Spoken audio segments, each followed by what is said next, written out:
manifested that trait yet again. We're talking about the Minister of the Federal Capital Territory FCT, Nyesom Wike.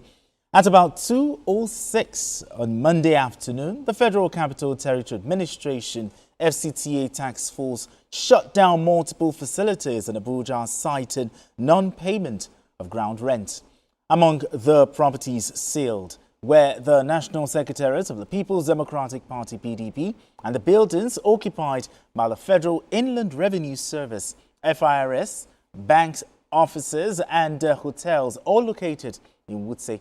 Now, the action sparked outrage within the PDP, with its acting national chairman, Umar Damagum, labeling it as an act of irresponsibility by the federal government. However, President Bola Tinubu has directed the FCTA to suspend the sealing of some of the premises. In a statement, the FCT Director of Land Administration, Chijioke Nwakweze, said President Tinubu had intervened and that by the intervention, the owners of the properties now have 2 weeks to settle the outstanding ground rents and associated properties. All right, Asuko, let's start this way. I mean, the sealing of the PDP Secretariat. Looking at all of the reasons given, in your opinion, do you think the FCT minister was justified, or do you see this as politically motivated? It wasn't politically motivated. So that is number one. Number two is that if we want to live in a country where that is governed by laws, we must follow those laws. And that is one of the things that I've seen here. And for the FCT minister, I'm not sure it is just yesterday that he has sent out notices, out, to people to come and pay this ground rent, And I know there was a time that I saw some newspapers, names of different people, top Nigerians who are yet to pay this ground rent. And he was giving them notice. It is not today. At least this year alone, I've seen like 2 or 3 publications whereby the FCTA sent out, and announced that people should come, pay whatever they can, and then so that their houses or their properties will not be confiscated, or even their licenses even revoked, depending on what they actually want to do. So for the PDP, yesterday I was trying to listen to what the chairman will say, and what he was saying was he was just accusing the federal government of being irresponsible. Who is irresponsible? It is you, the party. It is PDP as a party, and let me not say it is PDP as a party. Because even that building is not even their own. It is not written in PDP's name. From the records that the FCTA has, is another Senator Samaila Kofri, that has the property on record. So if PDP is claiming that it is their own, they shouldn't blame the FCT minister. They should be who they should blame is the person who originally owns the place, who bought that place and has not been paying. And even at that, PDP themselves, because it's a party that has been on ground for a very long time, they should have been paying on his behalf. So what stopped PDP from paying all this? Because we are talking about close to 28 years or thereabout. So why not the number of years that PDP, so for 16 years, it means that PDP, let's assume that they ruled us for 16 years. For 16 years, PDP has not been paying ground. Why? Okay, now, since the sealing of the PDP office, there's been all sorts of, coming from PDP, top members. Some have said, it's a responsibility. Some of you say, it's sacrilegious. But let's talk about the timing of the sealing. I mean, how come the sealing happened, just a few hours after the FCT minister, maybe a day after the FCT minister pulled out of all agreements? I mean, is this a move to just weaken the party the more? Okay, so one of our responsibilities... Still a member of the party, don't forget. And one of our responsibilities here is to separate sensation from the real news. And we talk facts. Because Asuko has done a good job by even explaining to us is just mere headlines by saying sealing PDP office. It is a property belonging to Senator Mama. I mean, is it Mamalia now? What's his name? Samalia. So it is about the owner of the property that has violated the payment. Exactly. So let's get it correctly. Maybe that's why the PDP is not able to explain, because the demand didn't explain anything. He only said the side of irresponsibility. Okay, that's Umar Damagum, right? Damagum, exactly. And if president is supporting this, that's quite empty.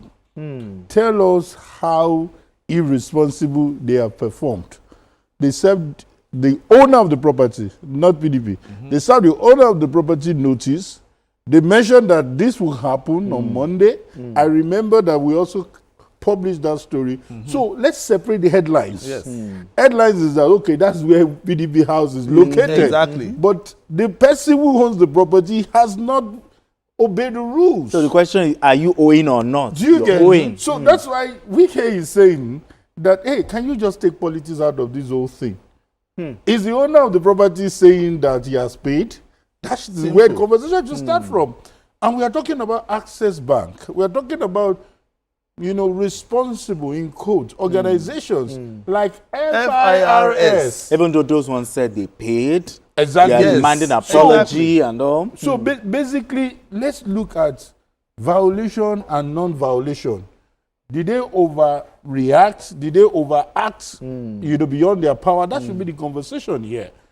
So it's unfortunate that property that PDP secretariat is located is affected. That's the blunt truth. Okay, still talking timing. So there is no link to whenever he wrote Sheyi Makinde and he didn't. Time is time. Okay, yeah, I like your talking, and let's still talk timing. Okay.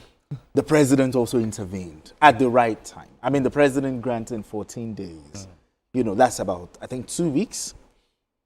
Do you think the president acted promptly in this regard? No, it's just to show the love that the president has. He doesn't want problem. Because tomorrow, they'll be saying it's the president that sent Wike to come and be, to seal off the opposition. was already accused. Because they've already, they started. But the president is now saying, okay, you know what? Give them another 2 weeks. Let them go and sort out, do the documentation that they need to, pay the normal fees they need to. Because if you look at it, even the FIRS, I was even talking to Tolu this afternoon. I was saying, not that the ground, that particular property was initially not owned by FIRS. Okay. They actually bought it just like the PDP owned too. They actually bought that property from somebody. Now, if that person now sells that property to another person, they have to do some documentation. And that documentation, the only person that gives consent to that document is the minister. So that is where most of them, they're having issues. So PDP is there. If PDP says, oh, they are the owners of that building, the original owner in the records of the FCTA, the original owner's name is still there. Why? Because PDP has not gone to FCTA to effect the change. So it is that change that is causing problem. So all they need to do is, okay, we are now the new owners. This is what you need to do. FCTA will tell you, okay, fine, follow this process. Yes. And then they'll go. So everything, they'll make the changes for them, and then it becomes, so FIRS, so they've been paying ground rent. They even said it too. They showed some papers this afternoon that I saw. And I said, okay, fine. Perhaps they've not done the other parts, which is the change of name and the change of ownership. That document needs to be effected. If not, we'll keep having it. So the president has said, okay, take these 2 weeks, go to their office.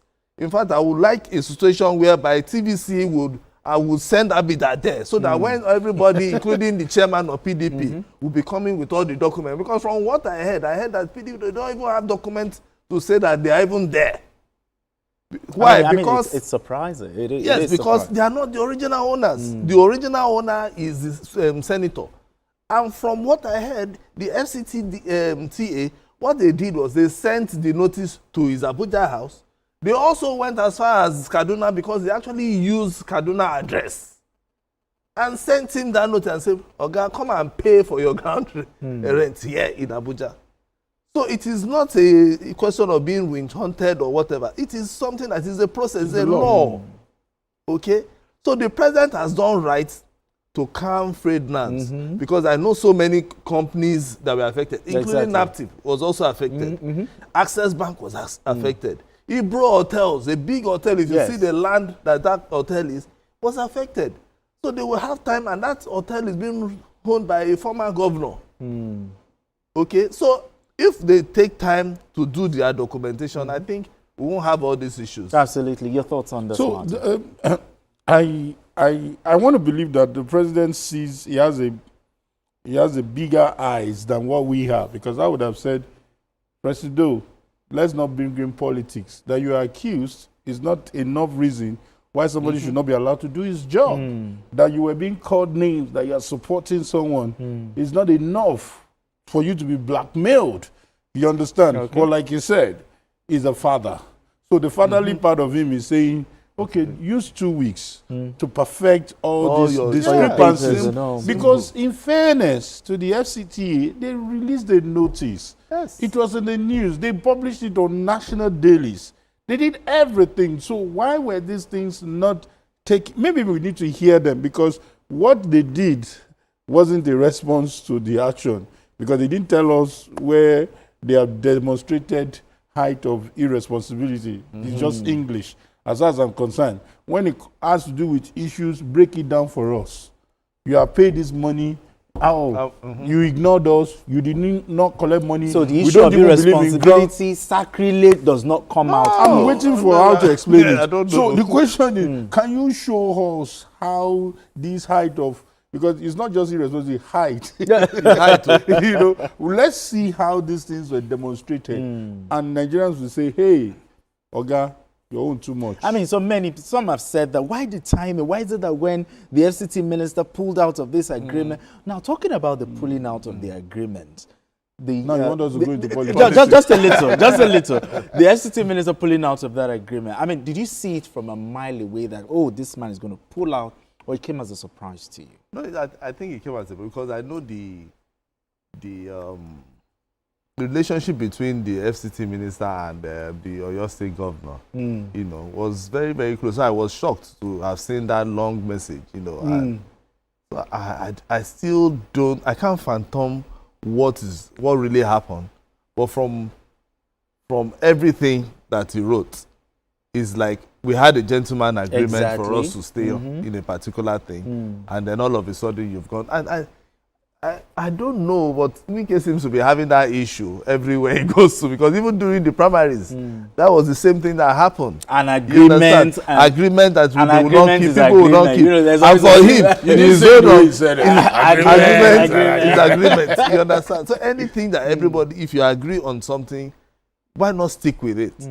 Rather than trying to find a way. And then if you want to change the course of your agreement, call everybody together. To the table. Then let everybody agree. Let's renegotiate. So I think what is not really happy with us. So, but please, that agreement, remove the agreement part from this our talk. It should be on. I like that. So the matter is That's not about the sacrilege. Exactly. Yes. I understand you. I understand you. All right, let's move straight to our next conversation. Now, as the race to the 2027 elections is becoming frenzy, opposition parties are being drawn to the table to map out strategies.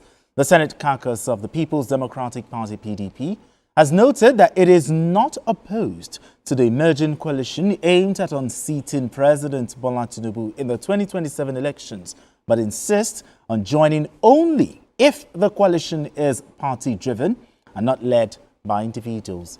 Addressing journalists after their meeting in Abuja, Senate Minority Leader Senator Abamoro said the caucus believes that political parties must coordinate such coalition. Okay, Kaidi, I mean, the PDP senators saying that they will only join the coalition if it is party-driven and not by individuals. I mean, talk to me. Do you agree with them? As what they're saying, does it make sense to you? Absolutely spot on. Absolutely spot on. What is a bit debatable is we don't need to be told this. We don't need to be reminded this.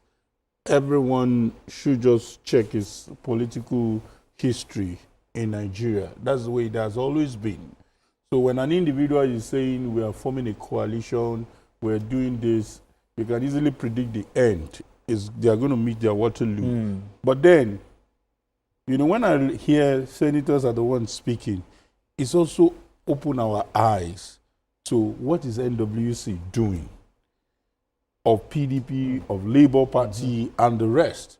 And that's why you will hear in Nadi Usman saying that they have appointed Peter Obi to lead the coalition on behalf of the party.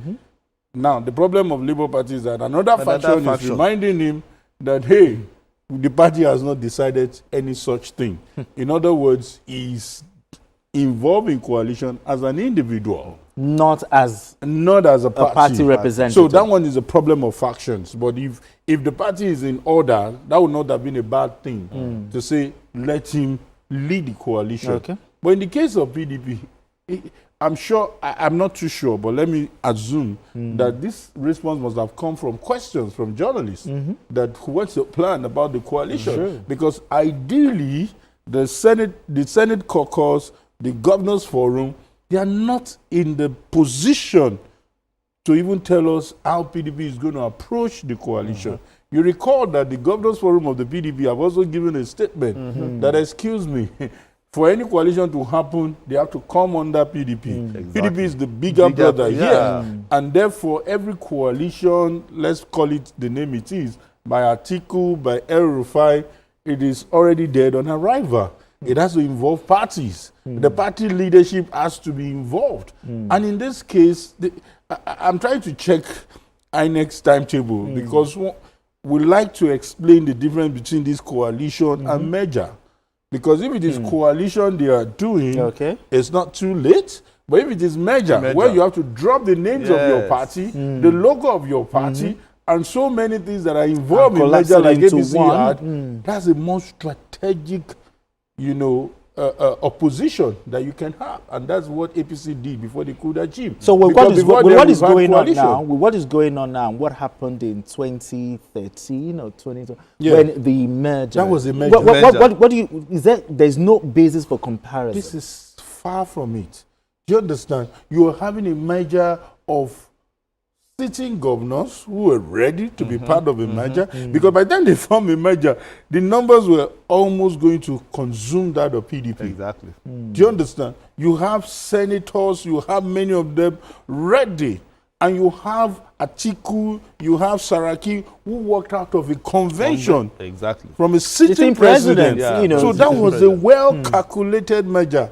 Trust me, nothing close to that is happening this time around. But like they said, it doesn't have to be this strategy. Maybe they have another different strategy. But from the indices we see, it doesn't look like they started on time. Now let's look at what the Senate caucus of PDP said. They said it's not just by individuals. They want party-driven. Do you agree with them? And also, why do you think the coalition is more of a people-driven and not party-driven? It has to be people-driven because everybody is ambitious. It's about ambition now. Yes, they are ambitious. Is it Atiku? Atiku still wants to be president. Even if he's 80, he wants to be president. Okay? If Peter Obi wants to be president, he feels that, the last election that he was almost there. You know. And Rufai, for instance, feels that I think I am the one that actually, made the knot to, to support. If you look at all of them, they feel that, is it Rotimi Amechi who contested against the president in the primaries? And who probably came second. Yes. He will tell you, so they all have eyes on so all of them feel that they have something that they can. So that is where even their coalition might even have problem. Might even crumble, because at the end of the day, who are they going to bring out is going to be a major problem. Anyway, that is their own. But my own is, they are all ambitious. And I'm not sure a Rotimi Amechi, for instance, can go to Rivers and then we'll have the numbers, of people in Rivers that will say, they want to follow him to form another political party. You can ask people in Rivers, they will tell you. He can't even, when he was even minister, he struggled to even win his ward, not to talk of his units. For APC, I'm telling you about for APC. Then it was even Wike that was the governor. He struggled. You know, so some of them, is he Erufai? Did they win for the party during the presidential? He didn't deliver his state. He didn't deliver. So most of them, when you look at them, you begin to look at how politically in their states, how strong are they? Can they call for a meeting and not bribe people? Can they call for a meeting and people, that hall will be full and people want to listen? You know, so for their coalition, fine. And just like he said, you know, if you are taking a party as a party, Labour Party wants to involve in this coalition, that is when I think the APC will begin to shiver. Well, look at all of them. Even I saw some APC, in quotes, some people who claim to be APC and they were in that coalition because as far as I'm concerned, they are all looking at the regional parts. You understand? The regional parts of the coalition. All right. We have Saliu calling in from Surulere. Saliu, let's talk. Saliu calling in from Surulere. Are you still with us?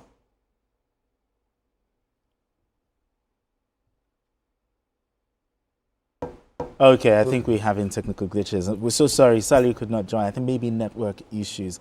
But with what he said that it's about individuals. Now, let me also, joining in from what he said, I mean, looking at all the individuals involved in this coalition, you know, we have Rotimi Amechi, we have the likes of Obi, Atiku, and all of it. But talk to me, is it about, in your opinion, is it about the interest of Nigeria? Or is it about, and the Nigerian people, obviously, or is it about just unseating the incumbent? Okay. I thought you were going to give me a very easy question. I was going to pick immediately. But you made it a bit complex, you know, because when it has to do with unseating the president, that has always been a trend over time. So it's not different from what APC did. It's not different from what other parties have also done, even those who did coalition and failed, you understand. But basically, you know, while Asuko was talking, I recall the process of that merger in 2013, 2014. Now, I was quite close to some of them who were major gladiators. I remember one of those things Lai Mohammed told us when he was having a meeting with the editors. And he said, I've forgotten the third factors. He said there are factors that determine the weight they will give to you, you know, as a major player in the game. Number one, what's your political capital? How many people do you command? You know, there was a Buhari who was commanding 12 million votes before then without spending a dime. Sometimes there are flyers. It's just by raising his hands. Exactly. And everybody will. Exactly. There are no flyers, there are no posters in some states, and they will still vote for him. In some cases, there are no agents. They will still vote for him. So there was a Buhari, there was a Saraki, you understand, who was almost controlling the North Central then with late Audu, the former governor of Kogi State. You understand? There was a Kwankwanso, you understand, who was a major force from the Northwest in Kano, to the extent that these people came, like he said, they came to the battlefield. And Kwankwanso came second, Atiku came third. It was that competitive, very fair. And they all said, before the primaries, that we will accept the outcome of these primaries. So all those indices are far from what we are seeing now. We are seeing people who are ready, you know, who are not ready to be united in purpose. We are seeing people who are saying, who have made terrible statements about one another in the past. Some obedient followers will remind you what El Rufai had said about Peter Obi, that forget him. They have all these records, and they can't see some kind of penitence before they will accept this person as one of them. So the level of fractions and infightings that is even inbuilt. Trust me, you will start seeing them manifest. You even start seeing some people pulling out now and say, this coalition is not making headway. You've heard of, I think I have confirmed that maybe Dino too, I joined SDP or something like that. I don't know whether that story is true. So that's to tell you that their interest is not yet defined. Their interest, they will easily tell Nigerians that they want to rescue them from whatever is going on.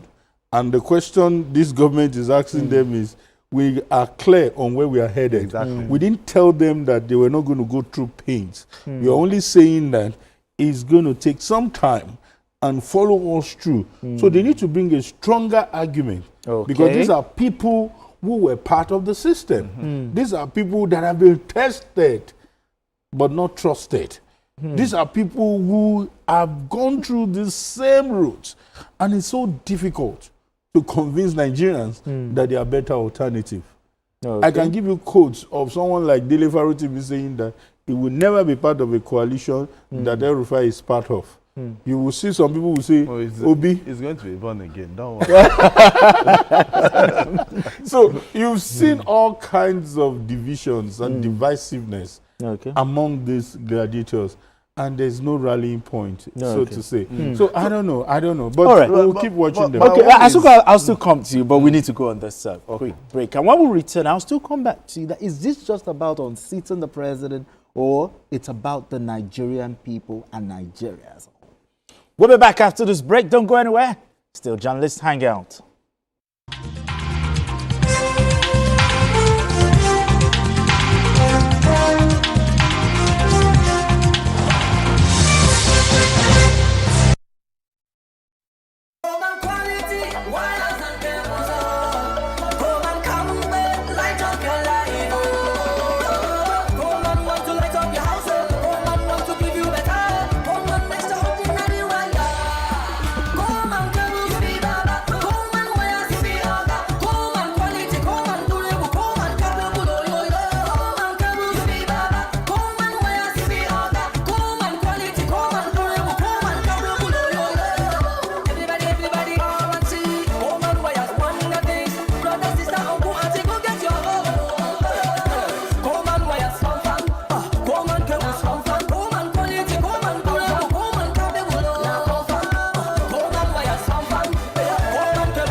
and cable. Great quality, now with the new look. The Nigerian national flag represents our country's history, culture, and identity. It was designed in 1959. The colors are Emerald Green 2.0, which represents agriculture, and Immaculate White represents unity and peace. Know how to handle our flag. Illuminate the environment or don't fly the flag overnight. Do not fly a dirty or tattered flag. Take such flag to the nearest National Orientation Agency office for proper disposal and replacement. The national flag can only be flown at half-mast on the directive of the federal government. The national flag must be flown at the same or higher height when displayed alongside other flags. Don't burn or allow the national flag to fall on the ground. Do not print, decorate, modify, or insert the coat of arms on the flag. Our national heroes are not buried with the flag. They are honored by presenting it to their next of kin during interment. Respect our national flag. Be a real Nigerian. This message was brought to you by the National Orientation Agency, NOA.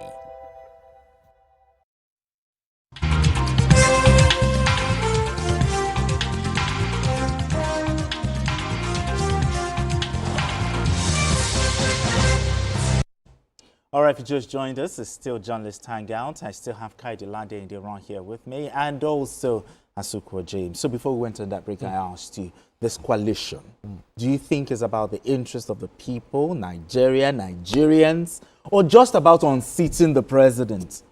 Well, from all indication, they are all thinking about unseating the president. That is what is in their, in their hearts. And has nothing mind. about the. It has nothing to do about the interest. They will of always tell you it's about the interest of Nigerians. But ask them.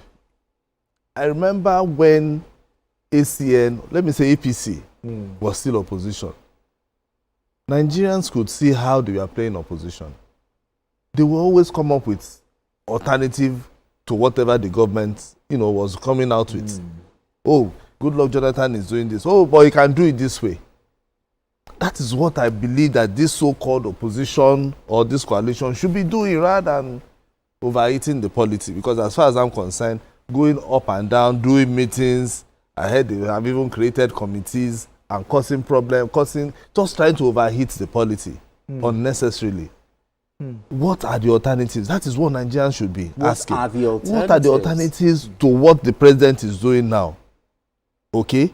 And then, all of them, Obi and Atiku, they said they were going to remove subsidy. I heard somebody saying, was it the former AGF was saying that they shouldn't have removed the subsidy yet. Now, I now remembered that you were in that administration. Okay. The president whom you were serving then removed subsidy before even this new administration was coming. And subsidy was just not till June. Yes, and it made it till June. It wasn't in the budget. It was not in the budget. And somebody is coming out. That is to show you that these people are a bunch of hypocrites. And they don't mean well for Nigerians. This is the same person that was in just the previous administration. No? He was not saying he was not supposed. So where was the president supposed to see money? To go and borrow money like they were doing, or mint another money? Which is an impeachable offense. Yeah, exactly. You spend out of budget. They have removed subsidy completely from the budget that the president was using. So somebody is coming to say, oh, he would have waited. Waited for what? Do you think this president does not have his plan? Do you think he doesn't have sense to know that I must not borrow money to pay salaries? Or do you think he doesn't know that I must not print money like they did? So when people are talking, that is what I'm saying. If you are doing coalition, do coalition with sense. Come out with alternatives. Okay, this is what is doing. If you want to, they can even create a pseudonym name or whatever and call themselves. So that when the president is coming out with his policy, they should be able to say, oh, that policy is bad. This is how it's supposed to be. Let Nigerians begin to see something in them. But what I'm just saying is that a bunch of ambitious people who feel that this man beat us to the game. That is what I see. And let's just find a way of removing him. Because the word is on seats. Forget it. They just want to unseat. And I like the president. He's just going about his own. He's doing his own jeje. He's not saying anything. They're the ones doing meeting. He's not doing his own meeting. He wakes up in the morning, he will drink his coffee, and then he will look at all the things that is happening in Nigeria, try and find ways of how to solve the problem. Make sure that the policies are going on well. They are the ones taking Panadol for his own headache. No, on a very serious note, sorry, I'm not jumping in. Because the thing is, the Nigerian people must begin to ask questions. If they are coming up with so-called coalition, they must ask questions. If Mr. Obi is saying that, oh, we have to start doing production, how do you want to do it? You have to show A, B, C, D. Then let him not say it. Because sometimes he says those things as if we are all having kiosks. And then somebody will now be selling the tomato and pepper in the market. No, like blanket statements without giving us. Because you can tell me, if for instance I am somebody who is into business, I might understand small. Okay. But will a banker understand what he's saying? Will a teacher understand? So those are some things. And if you look at all the policies that this man has done so far, the fantastic one that is so dear to me that I just like, and just unfortunately I've left school. Yeah, the now fun. Exactly. Oh dear, I wish I enjoyed that. Honestly. And many other ones. So there's nobody that can tell me, do you think those who are benefiting from no fund getting a lot every day and they are paying school fees will not vote for him? They should reason. Absolutely. Now, drawing up from what he said, in your opinion, what do you think is missing, in this coalition for it to become like a force to reckon with? I think what is missing is that the only way to get into Nigerian government is not even through independent candidacy. It has to be through party system. Exactly. So everybody should go back to their party, solidify their party, be selfless. You understand? You know, when you look at how much is being owed for that ground rent, even though it shouldn't be PDP that should pay the money, if they say they have taken over the building, they should have actually at least helped the man. Yeah, exactly. That money is too infinitesimal to politicians than the embarrassment. All right, just hold that thought. I apologize. Just hold that thought. We have Sunday calling in from Lagos. Sunday, let's talk. Hello, Sunday. Are you still there?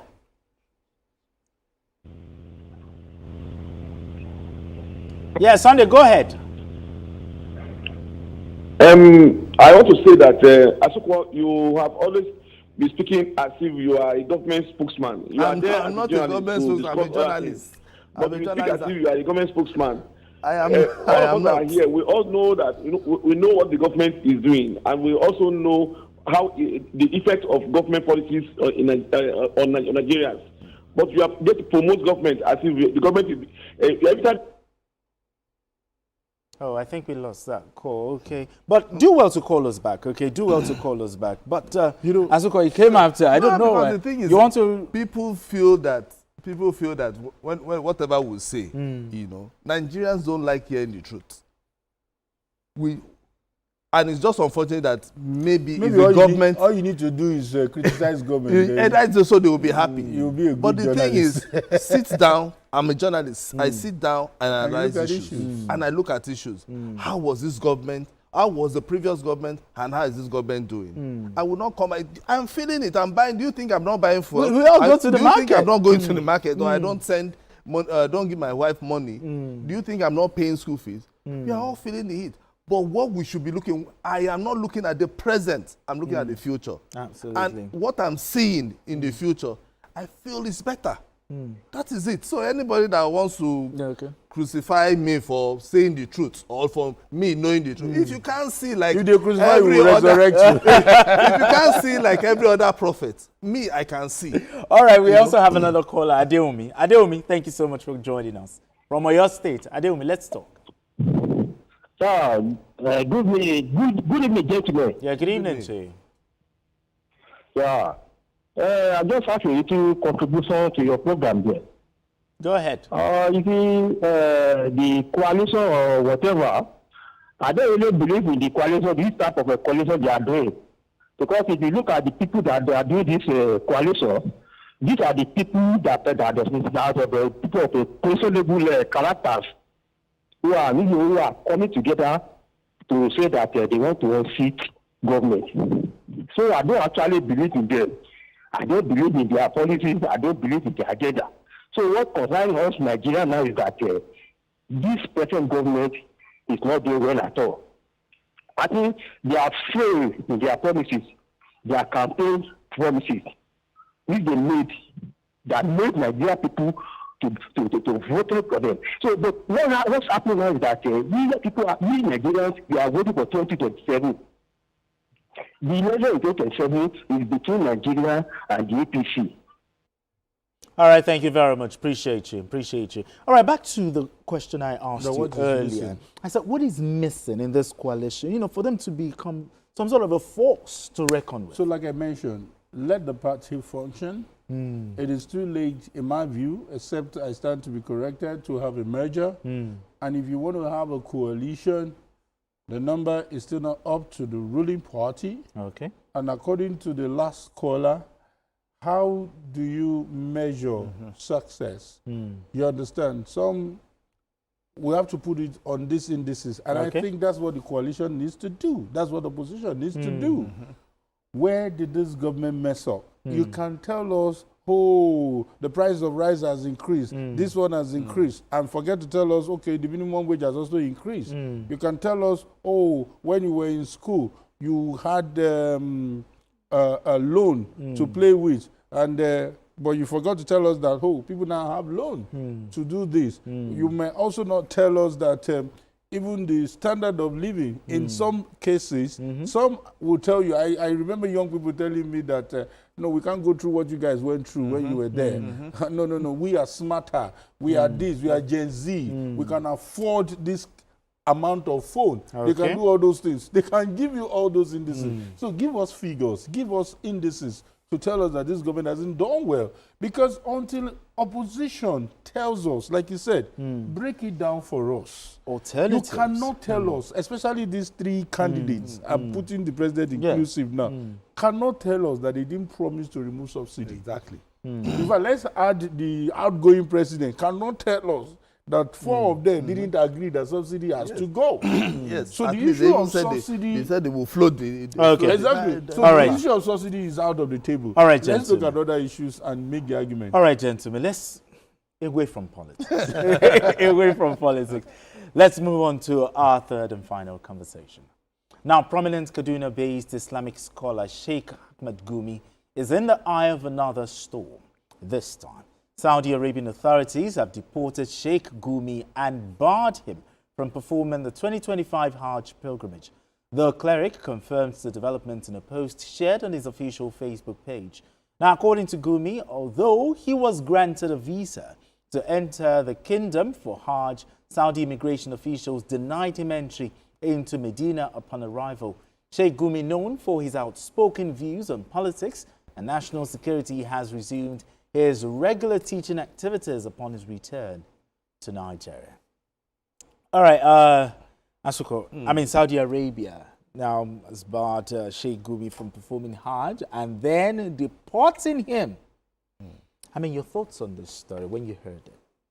Well, I wanted to just look at, okay, was he deported? What were the reasons he was deported? And I now went back to history, because I remember in 2010, he had issues with this same Saudi, government. And he was detained for about more than 6 months or thereabout. Because he had a link with Farouk Abu Mutalab. Okay. Remember that? Oh, the man, the pants. Yeah, underwear bomber. Because it was the U.S. government that shared that intelligence with the Saudi government. How? How did they know?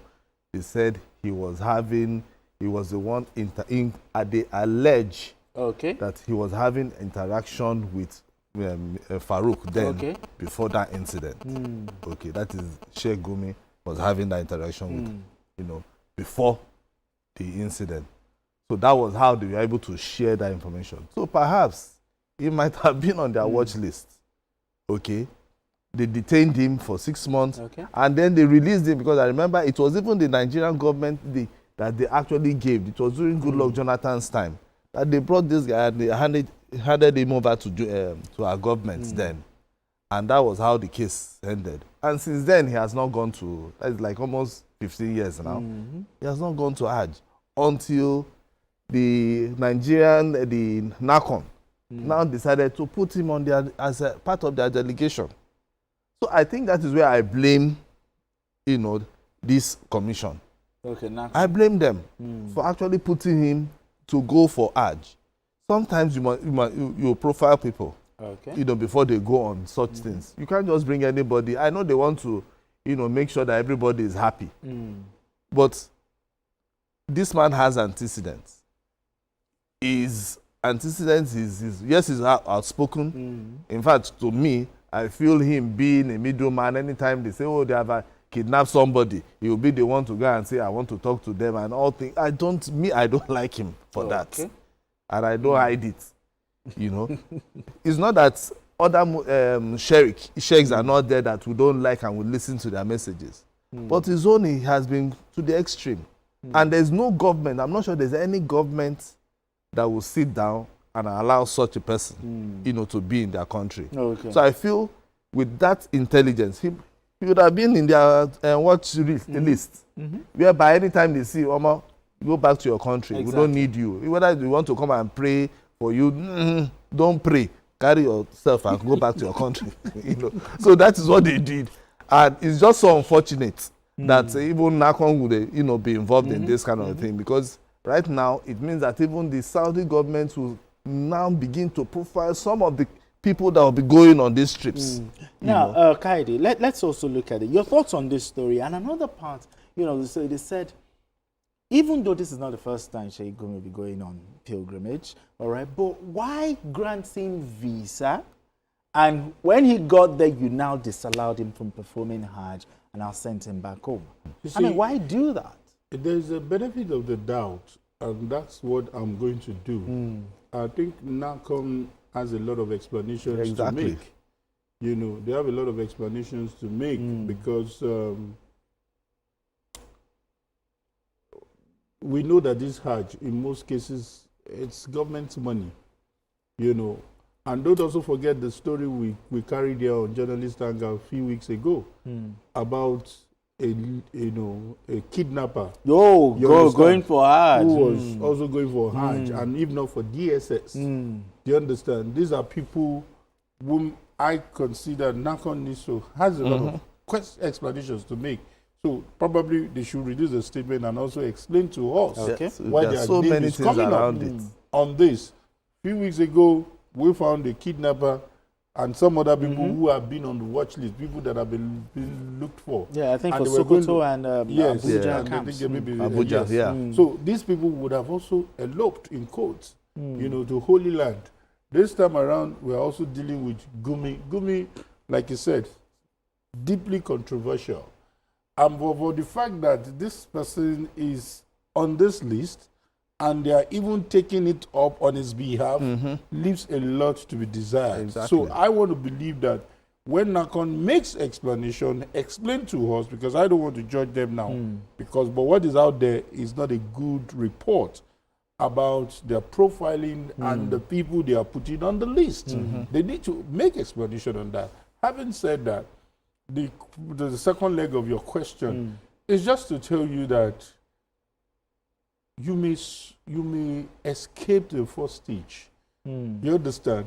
We've seen people with visa. Yes, okay, they were granted visa. But once you get there, they will send you back. I'm telling you, on many issues, even there are some people who have kept their pregnancy, hiding it from, and they got the and they didn't reveal that part. And when they got to the point of entry, they were told, excuse me, you're not fit to go. Yes, so please, security processes will not be compromised for no one. So it's not out of place that they scaled through that first stage. Maybe they were not detailed enough, but trust me, the battle is not over until you get to the point of entry. The thing is, having a visa itself is just a privilege. It's not a right. So that's another one. Yes. Now let's look at political ideology. I mean, should people's political ideology be a criteria before you are allowed to perform Hajj? But hold that thought. We have another caller on the line, calling in from Alimosho. Let's talk. Good evening, you're live. Hello, sir. Yeah, hello to you. Good evening, sir. Good evening. David from Alimosho. Let's talk. Yeah, thank you very much. David from Alimosho. Yeah, thank you very much. What is happening in PDP today and APC? APC is liberating. The PDP is not the campaign. They are crossing over to where you have better things. If you know the history of the formation of APC, it is well documented. All those who are gathering today, if you look at them, let me tell you, Atiku cross left us in PDP, go to SD, form AC, he left there, he decamp again, and he died, I continue. Then Rufai was there, the same thing. These are people that sold 34 parastatals with Obasanjo. All right, thank you very much. Appreciate you. Appreciate you, parastata. All right, but let's look at this. I mean, the political ideology. I mean, should people's political ideology, be a criteria before you are allowed to perform? I'm not sure there's any country that would deny you visa because of your political ideology. Whether you are a Labour, you are what is it called? You are Democrat, Republican, or whatever. I'm not sure. But countries deny individuals if they have links with terrorism. It's very, very key. It's part of the things you feel. When once you say no, they will go and profile. They will check. Do you have links? Have you ever? I'm not sure Gumi will even say he wants to even apply for US visa. I'm not sure he will, because it's there for you to fill. So they will ask you. If he says no, no problem. He will go for the interview, and then whatever he sees, he will take. You understand? But I feel that this might have just his name or maybe his face, just like you said, first stage. Okay. But the second stage would have been something that, you know, more thorough. They will now check this guy. Well, was he not here before? You know, and things like that. Because definitely you would have felt that maybe he has been in Saudi before, and then they will check. But I'm not sure there's any country that would deny you visa because of your political ideology. No, no. Because it's not even in, at least some of the countries that I feel they have, you know, for their visas. They don't ask whether you are APC or PDP or Labour or whatever. But what they usually ask, and which is what they use, is terrorism. Do you have links? Do you they will even check your profile online. Exactly, they do that. I don't know whether I understood your question clearly, but if it is about what he claimed that is because of his political ideology, it has nothing to do with his political ideology. No. It is more of his extremism in terms of how, you know, how he supports bandits, how he tries to justify their actions. These are not politics. These are not political ideology.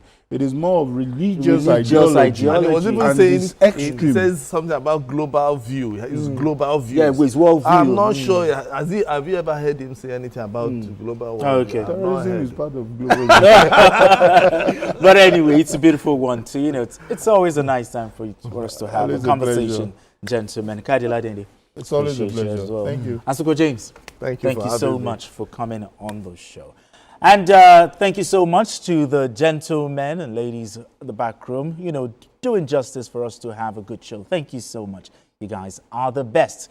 And that's it on Journalist Hangout today. Join us tomorrow for another episode of the program.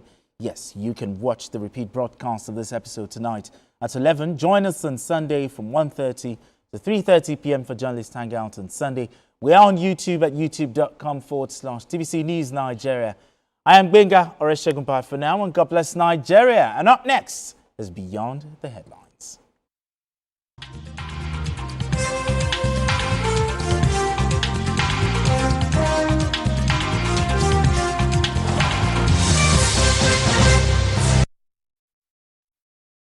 Seriously, it has been positive. I've never regret going into CNG conversion, and I've never regret using CNG buses, because it gives me joy and it also gives me rest of mind. In terms of my engine functionality, I don't have any problem using CNG. This is how Nigeria happens to me. My name is Engineer Kolawole Ajobo, the project manager of Femadec Energy Limited. I've been here over 3-4 years now, doing gas conversion. Actually, we started 3-4 years ago when we brought in these vehicles, these commercial vehicles for commercial purposes. And we've been running this business for Lagos State government, which we've had a lot of gains. And then the government has buy into it that we should continue with the business. We are really delighted that we venture into this business because it has brought a lot of gains into the company. Firstly, the CNG project has given us an edge that we can save a lot of money from gas to petrol. Let me just put it averagely, we have savings about 60% compared to where we are using petrol. And then we also found out that the rate of pollution of PMS is high compared to gas. Because this gas, the rate of combustion is so low that before we can even start our engine, like all those ones that we are converting right now, we must start it with a petrol.